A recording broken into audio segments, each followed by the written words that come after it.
শ্রমিকদেরকে মানুষ হিসাবে গণ্য করবেন, তাদের বাঁচার দাবি মানবিক দাবি, সেটাকে বাঁচার ব্যবস্থা করবেন। আর ঢাকা শহরে দেখছেন এখন সেখানে অটো রিক্সাগুলো চলছে। অটো রিক্সা আমরা বলতে চাই এই শত বছর ধরে এই দেশের মানুষকে যান চলাচলের ক্ষেত্রে রিক্সা একটা প্রধান একটা বাহন। সুতরাং রিক্সা শ্রমিকদের পেটে লাথি মেরে রিক্সা শ্রমিকদেরকে না খাওয়ায় রেখে ঢাকা শহর কোনোভাবেই চলতে পারে না।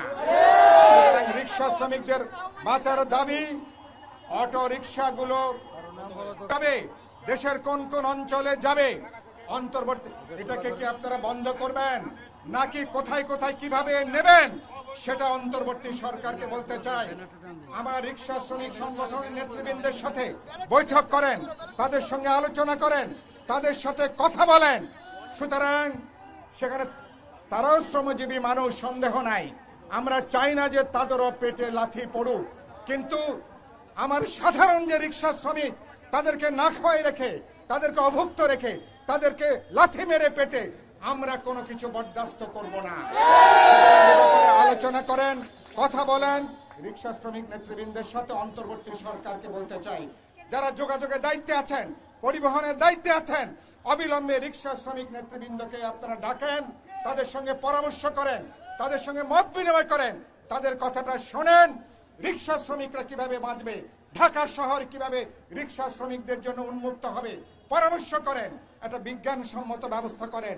অটো রিক্সা কোথায় কিভাবে যাবে, কোথায় কিভাবে চলবে সেটাও আলাপ আলোচনা করে নির্ধারণ করেন। কিন্তু আপনারা আগের একটা হাইকোর্টের নির্দেশ থাকার পরে আপনারা অটোমেটিক সেই সিদ্ধান্তটা চাপিয়ে দিলেন, যেটা সাধারণ রিক্সা শ্রমিকরা গ্রহণ করতে পারে নাই।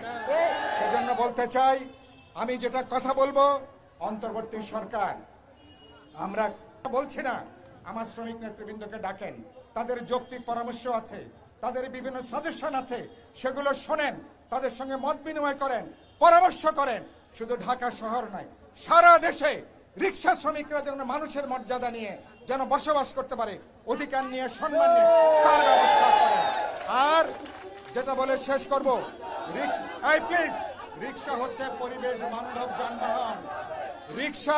রিক্সা পরিবেশ বান্ধব যানবাহন।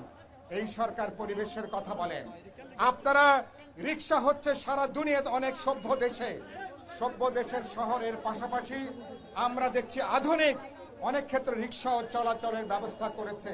কেন ওই সব দেশে পরিবেশ দূষিত হচ্ছে, বাংলাদেশের সৌভাগ্য এমন একটা যানবাহন চালু হয়েছে যেটা কোনো পরিবেশ দূষণ করে না।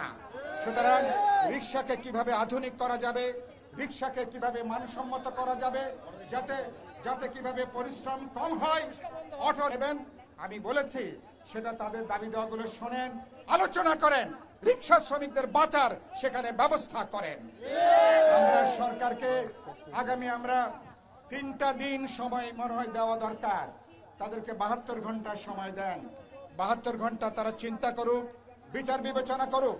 আগামী 72 ঘন্টার মধ্যে এ ব্যাপারে আপনারা নীতিগত সিদ্ধান্ত ঘোষণা করবেন, রিক্সা শ্রমিক নেতৃবৃন্দের সাথে বৈঠক করবেন, মত বিনিময় করবেন। 72 ঘন্টার মধ্যে যদি আমরা সরকারের দিক থেকে কোনো সাড়া না পাই, রিক্সা শ্রমিকরা আবার ঢাকার রাজপথে নেমে আসবে।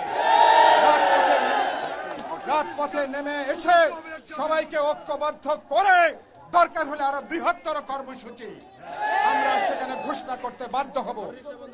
এবং সেখানে আমি বলেছি, আপনাদের সবাইকে শুভেচ্ছা অভিনন্দন জানিয়ে আমি আমার বক্তব্য এখানে শেষ করছি। আশা করি আগামী দিনে আপনাদের সঙ্গে আবার দেখা হবে।